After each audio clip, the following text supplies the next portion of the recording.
I first noticed Noah Sterling across a crowded living room, and the strange thing was that I saw him before I even realized I was looking for anyone. Mason Hale's apartment was loud with music and laughter, the kind of gathering where conversations overlapped and glasses clinked every few seconds. I stood near the kitchen counter pretending to listen to someone talk about real estate, but my attention drifted toward the balcony doors where a tall figure leaned casually against the frame. Noah was hard to miss. He was easily the tallest man in the room, with broad shoulders that made everyone around him look smaller. Something about the way he carried himself suggested quiet confidence rather than arrogance. My first thought, embarrassingly enough, was that someone that tall must carry that same larger-than-life presence in every part of his life. I quickly shook the thought away, annoyed at myself for being so ridiculous that I might have forgotten the moment if Lucas Whitmore had been standing beside me like he used to at parties. Instead, my boyfriend was nowhere to be seen. Lucas had been the reason I came that night. Mason Hale was his friend, not mine, and normally I avoided these gatherings because they always left me feeling like an outsider. Lucas used to stay close to me during them, introducing me to people, making sure I didn't feel invisible. But lately Lucas had changed in ways that were subtle enough to ignore at first and impossible to ignore now. For the past few months, he had been distant. Not cruel or openly cold, just distracted. He stayed late at work more often than he used to, and when he did come home he seemed tired in a way that had nothing to do with exhaustion. His phone never left his side anymore. When it buzzed, he would glance at the screen quickly and turn it over before I could see anything. At first I told myself I was imagining things. Relationships changed over time, people got busy, life became complicated. I had repeated those excuses so many times that they had started to sound convincing. Still, as I stood in Mason's crowded apartment searching the room for Lucas, the familiar knot of uncertainty tightened in my chest that I eventually spotted him near the hallway speaking with Mason. Their conversation looked serious, though they both tried to appear relaxed. Lucas laughed at something Mason said, but it was the kind of laugh that arrived half a second too late. When Lucas noticed me watching, he lifted his drink slightly in greeting before turning back toward Mason. That was when someone bumped into my shoulder. "Sorry about that," a calm voice said. That I turned and found myself looking up. Way up, Noah Sterling stood in front of me holding a glass of soda, his expression friendly but slightly amused. Up close, his height was even more impressive, though what struck me more was how relaxed he seemed despite the chaos around us. "No problem," I replied. "This place is packed." "That's Mason's style," Noah said. "He thinks a quiet party is a failed party." I laughed softly, surprised by how easy the conversation felt. "You know Mason?" "College friends," Noah explained. "What about you?" "My boyfriend does," I said, nodding toward the hallway where Lucas was still talking. Noah followed my gaze for a moment before looking back at me. His eyes carried a thoughtful expression, as if he noticed more than he said. "I'm Noah, by the way. Ethan Caldwell." We shook hands briefly, and the gesture felt oddly grounding. For a moment the noise of the party faded behind our conversation. "So what do you do, Ethan?" Noah asked. "I'm a graphic designer," I said. "Mostly freelance work." "That explains the observant look," he replied. "Designers notice details other people ignore." "I think everyone notices details," I said. "Most people just pretend they don't." Noah smiled at that, as if he appreciated the honesty. Our conversation drifted easily between small topics: work, the city, the absurd number of people squeezed into Mason's apartment. It was the kind of effortless exchange that happens rarely with strangers, but even while talking to Noah, my attention kept drifting back toward Lucas. At one point Lucas disappeared down the hallway with Mason again. The door closed behind them. I watched it longer than I meant to. "Everything okay?" Noah asked. "Yeah," I said quickly, though my voice sounded less convincing than I hoped. Noah didn't press the question, which I appreciated. Instead he took a slow sip of his drink and glanced toward the balcony. "Want some air?" he suggested. "It's quieter out there." I nodded, grateful for the escape. The balcony overlooked a stretch of city lights that shimmered against the night sky. The cool air felt refreshing after the warmth of the crowded apartment. For a few minutes we simply leaned against the railing, listening to the distant hum of traffic. I don't usually come to parties like this, I admitted. Same, Noah said. Mason has a talent for convincing people. I hesitated before speaking again. Lucas used to like bringing me to these things. Used to? Noah asked gently that I stared at the lights below. Lately he's been different. The word felt inadequate, but it was the only one that came easily. Noah didn't respond immediately. Instead he rested his elbows on the railing, studying the city with a thoughtful expression. You ever get the feeling something is changing, he said slowly, even before you understand what it is? I looked at him, surprised by the question. Yeah, I admitted quietly. That he nodded as if that confirmed something he already suspected. Inside the apartment, the music grew louder as someone turned the volume higher. Through the glass doors I could see people dancing and laughing, completely unaware of the quiet conversation happening outside. Sometimes, Noah continued, we notice the truth long before we're ready to accept it. I frowned slightly. That sounds ominous. Not ominous, he said calmly.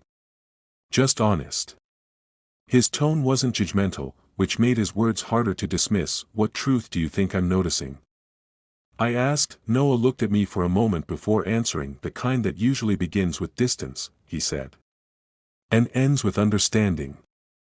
I considered asking what he meant, but the balcony door suddenly opened behind us. Lucas stepped outside, his expression tightening slightly when he saw Noah standing beside me. Ethan, Lucas said quickly, I've been looking for you. His voice carried a strange urgency that I glanced between Lucas and Noah, sensing an undercurrent I couldn't quite explain, and in that moment, I realized something about the night had shifted that I just didn't know yet how much. Lucas Whitmore stepped onto the balcony with a tight smile that looked carefully practiced. The music from Mason Hale's living room spilled through the open door behind him, yet the moment felt oddly quiet. I noticed how Lucas's eyes moved quickly between Noah Sterling and me, as if he were measuring something he hadn't expected to see. There you are, Lucas said, his tone casual but slightly strained. I thought you disappeared. I just needed some air, I replied. Lucas nodded and rested a hand briefly on my shoulder, though the gesture felt more like habit than affection. His attention shifted toward Noah. I don't think we've met, Lucas said. Noah Sterling, Noah answered calmly, offering his hand. Lucas shook it with polite efficiency. Lucas Whitmore. For a moment the three of us stood there together, the city lights stretching beneath the balcony railing.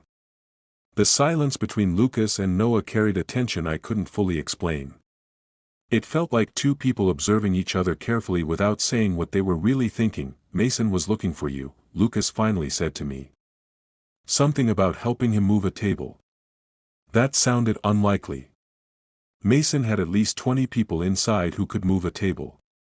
Still, Lucas held the balcony door open expectantly. That I glanced once toward Noah. It was nice meeting you, Ethan, Noah said, his voice calm and genuine. You too, I replied. Lucas and I stepped back into the crowded apartment where the air felt warmer and heavier than before.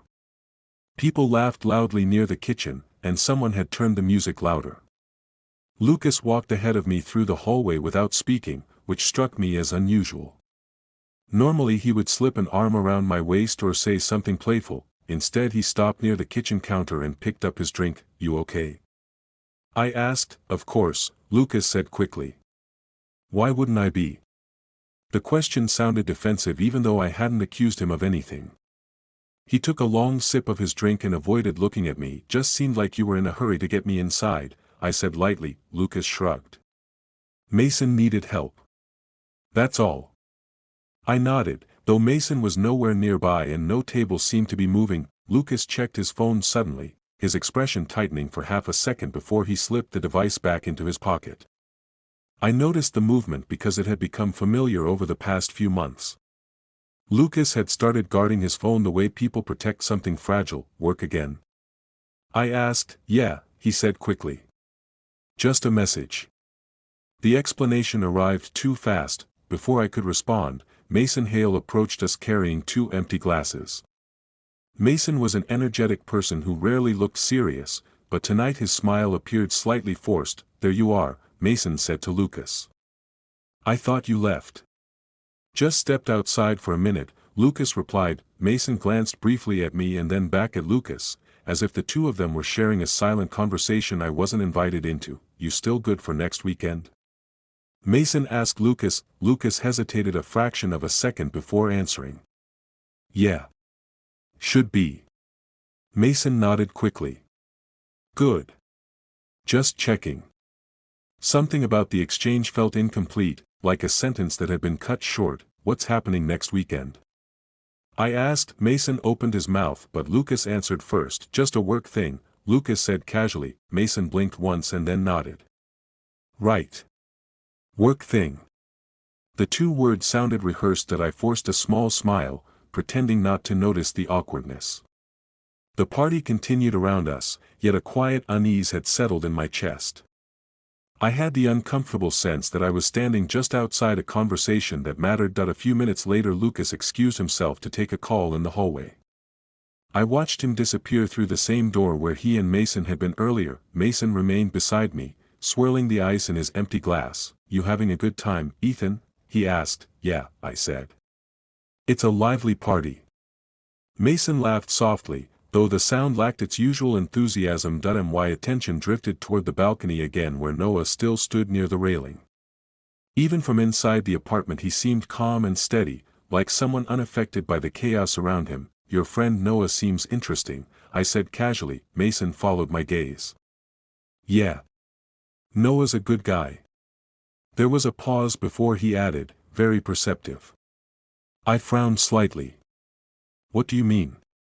Mason hesitated as if choosing his words carefully. "Just the kind of person who notices things," he said. The comment lingered in my mind long after the conversation ended. Lucas eventually returned from the hallway, slipping his phone back into his pocket again.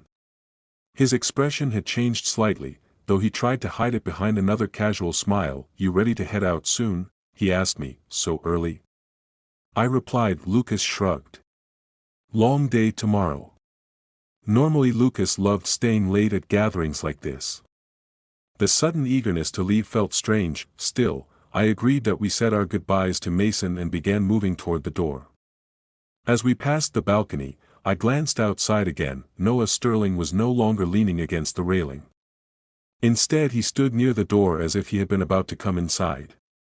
Our eyes met for a brief moment through the glass. There was something thoughtful in his expression, almost as if he understood a situation I hadn't fully recognized yet. Lucas opened the apartment door and stepped into the hallway.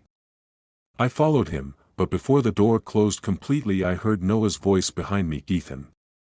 I turned slightly. Noah stood in the doorway now, the warm light from the apartment behind him. "You seem like someone who pays attention," he said quietly. "I try to," I replied. That he nodded once. "Then trust what you start noticing," Noah said. The words were simple, yet they carried a weight that settled heavily in my thoughts. Lucas called my name from down the hallway. Impatient to leave, I stepped away from the door and followed him toward the elevator, but Noah's words stayed with me the entire ride home, because deep down, I already knew there were things in my relationship with Lucas that I had been pretending not to see, and once you begin noticing the truth, it becomes very hard to ignore.